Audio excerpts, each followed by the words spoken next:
Okay, so this is a tutorial on the intrinsic muscles of the hand. So the intrinsic muscles of the hand are those muscles that are responsible for precision grip. So the muscles that originate in the forearm and insert into the hand are responsible for power grip, and the muscles that originate in the hand and are responsible for precision grip are the intrinsic muscles. So this is a tutorial on those muscles. So I'll just get rid of this palmar aponeurosis and we'll take a look at the muscles underneath. So on the thumb side you've got the thenar muscles, on the side of the little finger you've got the hypothenar muscles. So we're looking at a palmar view, so this is the anterior view of the hand. So the thenar eminence is this eminence here on the thumb side. You can see this bulge on the hand where the thumb muscles, so this is the thenar eminence, and you've got the hypothenar eminence on the little finger side. So between the hypothenar and thenar muscles you've got this fibrous band of connective tissue which arches over the carpal bones, and this is called the flexor retinaculum, and this blends with the muscles of the thenar and hypothenar muscles. So beneath the flexor retinaculum you've got flexor tendons and the median nerve which pass through. So this is the carpal tunnel. So the carpal tunnel is the space between the carpal bones and the flexor retinaculum, and you've got these flexor tendons and the median nerve which pass through. So the muscles in the intrinsic muscles in the hand, you've got the hypothenar muscles, the thenar muscles, lumbricals, interossei muscles, the palmaris brevis, and the adductor pollicis. So I'll just talk you through those in this tutorial. So we're just looking at a diagram of the left hand anterior view. So the reason I'm showing you this is because there's this little muscle here, the palmaris brevis, which isn't shown on the 3D model. And this muscle originates on the flexor retinaculum, so this thing here, which interconnects the hypothenar and thenar muscles, and it inserts medially on the dermis of the skin. So that's the palmaris brevis, and it overlies the hypothenar muscles, which I'll come on to talk about. So next we've got the lumbrical muscles. So these muscles flex the metacarpophalangeal joints. And you've got 4 lumbrical muscles, and they originate on the tendons of the flexor digitorum profundus. So you can see these tendons here. These muscles originate on the on the sides of these tendons, and they insert onto the extensor hoods of the 4 fingers, so the index, middle, ring and little fingers. And they flex the metacarpophalangeal joints while extending the interphalangeal joints. So I'll just flick over to a diagram. So this diagram just makes it a bit more clear. You can see the tendons of the flexor digitorum profundus, and you can see the lumbricals attaching to them and inserting onto the extensor hoods of the 4 fingers. So the extensor hoods are these things on the fingers which extend from the tendons of the extensor tendons, and they wrap around the phalanges in a triangular shape, and you've got the intrinsic muscles and various other muscles which insert onto these extensor hoods. So we're just looking at a diagram of an extensor hood here, so it just shows things more clearly. So we're looking at a dorsal surface of a metacarpal and the phalanges. So as the extensor tendon, the extensor digitorum, passes over the dorsal surface of these fingers, the tendon flattens out and wraps around these fingers. So you've got, this is what the extensor hood is. So it's this triangular shape, and it extends up to the distal phalanx, and it covers the middle phalanx, and it wraps around the sides of the metacarpophalangeal joint, and you get these intrinsic muscles which insert onto the extensor hood.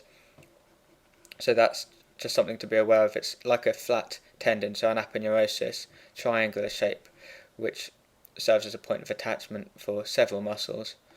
So it's important to be aware of that. So just coming back to this diagram, looking at the muscles of the thenar eminence, so these muscles which are responsible for movements of the thumb. And you've got 3 muscles in this group. You've got the eminence pollicis, which is the most deep muscles, and you've got 2 muscles which lie above this, the abductor pollicis brevis and the flexor pollicis brevis. So again, the names of the muscles give away some idea of the function. So the word pollicis is Latin referring to thumb. It actually means of the thumb. So opponens pollicis is the muscle which opposes the thumb. Abductor pollicis brevis, so abducts the thumb, and the brevis means short in Latin. So there's two muscles which abduct the thumb, one of which originates in the forearm, so the abductor pollicis longus. This is the abductor pollicis brevis, and it's an intrinsic muscle which lies in the hand. And then you've got the flexor pollicis brevis, which flexes the thumb. So these two muscles, the abductor pollicis brevis and flexor pollicis brevis, are superficial. They lie above the opponens pollicis. So these muscles originate on the flexor retinaculum and also on the carpal bones, and they insert onto the thumb. So you can see that the flexor pollicis brevis is distal and the abductor pollicis brevis is more proximal, and you've got the opponens pollicis lying deep to these muscles. So these muscles, together with the lateral two lumbricals, so the first two lumbricals on the index and middle fingers, are innervated by the median nerve. So a way of remembering this is the mnemonic meatloaf. So meat refers to median, to help you remember, and then loaf, so stands for lateral lumbricals, so these two lumbricals here. And then you've got the opponens pollicis, the abductor pollicis brevis, and the flexor pollicis brevis. So loaf, lumbricals, lateral two lumbricals, L, opponens pollicis, O, abductor pollicis brevis, A, and F, flexor pollicis brevis. So meatloaf, median nerve innervates these muscles here. So now that you know the thenar muscles, it's quite easy to learn the hypothenar muscles. So you just replace the word pollicis with digiti minimi, which in Latin means the littlest finger, the smallest finger. So you've got the opponens digiti minimi, which lies deep, just like on the other side, and you've got the abductor and flexor. So you've got abductor digiti minimi and the flexor digiti minimi brevis. And again, the abductor lies proximally and the flexor lies distally. And these two muscles lie above the opponens digiti minimi, which lies deep. So the abductor digiti minimi originates on the pisiform bone. So this is that little bone that sits on the triquetral bone. And it also originates on the pisohamate ligament. So there's a little ligament which attaches from the pisiform bone to the hook of the hamate, which I showed you on the carpal bone tutorial. And it inserts onto the proximal phalanx of the little finger. So what this muscle does, as the name suggests, is that it abducts the little finger at the MCP joint. So the flexor digiti minimi brevis, this muscle originates on the hook of the hamate and also on the flexor retinaculum, and it inserts onto the proximal phalanx. So this muscle flexes at the MCP joint. So just like the other side, you've got the abductor and the flexor lying side by side above the opponens muscle. So we'll just take a look at the opponens muscle. So here we're just looking at the 3D model, left hand again. So you've got these hypothenar muscles here. You've got the abductor digiti minimi and the flexor digiti minimi brevis. So this actually originates on the pisiform bone, so it's a little bit out of place. So that's the abductor, and you've got the flexor digiti minimi brevis. So this muscle originates on the hook of the hamate. So this hamate bone here is called hamate because the Latin hamus refers to hook, means hook. So this little hook process here. And you've got the pisohamate ligament, so that's that ligament which connects the pisiform bone and the hook of the hamate. So the flexor digiti minimi brevis originates on the hook of the hamate and inserts onto the proximal phalanx of the little finger. So just underneath it you've got this muscle here. This is the opponens digiti minimi. So this also originates on the hook of the hamate and the flexor retinaculum, and then it inserts onto the medial aspect. So you can see it inserting medially on this fifth metacarpal. So what this muscle does is that it laterally rotates the fifth metacarpal, so the little finger. So those are the three muscles of the hypothenar group.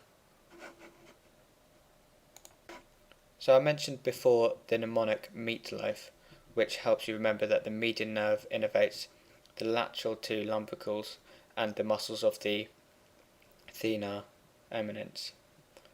So the rest of the muscles, intrinsic muscles of the hand, are actually innervated by the ulnar nerve. So the hypothenar muscles are innervated by the deep branch of the ulnar nerve. So we've talked about the Palmaris brevis muscle, the muscles of the hypothenar and thenar eminence.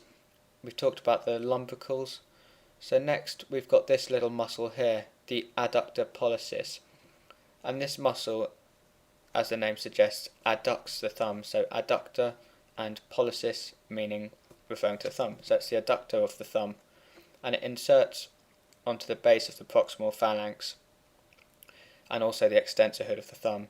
And it's got two heads. It's got a transverse head and an oblique head. So the oblique head has its fibres angled obliquely, and the transverse head has horizontal fibres, which gives rise to the names. So this diagram here just shows it a bit more clearly. So we're looking at a view of the left hand still, and you've got the thumb here, and the wrist is kind of flexed.